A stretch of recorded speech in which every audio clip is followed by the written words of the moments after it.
നമസ്കാരം.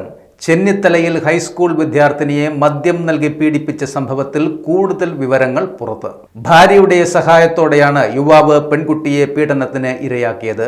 പെൺകുട്ടിയുടെ ബന്ധുക്കളാണ് ദമ്പതികൾ. ഇവരുടെ വീട്ടിൽ സന്ദർശനത്തിനായി എത്തിയപ്പോഴാണ് ദമ്പതികൾ പെൺകുട്ടിക്ക് മദ്യം നൽകി പീഡനത്തിന് ഇരയാക്കിയത്.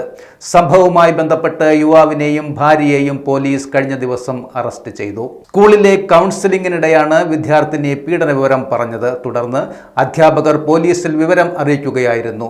തുടർന്ന് Mannar police POCSO case register ചെയ്ത് പ്രതികളെ അറസ്റ്റ് ചെയ്തു.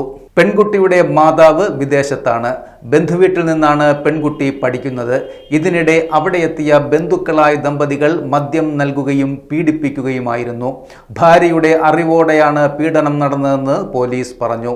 പോക്സോ കേസ് പ്രതികൾ പെൺകുട്ടിയുടെ ബന്ധുക്കൾ ആയതിനാൽ കൂടുതൽ വിവരങ്ങൾ പുറത്തുവിടുന്നത് ഇരയുടെ സ്വകാര്യതയെ ബാധിക്കുമെന്ന് പോലീസ് അറിയിച്ചു. ചെങ്ങന്നൂർ ഡിവൈഎസ്പിയാണ് അന്വേഷണം നടത്തിയത്.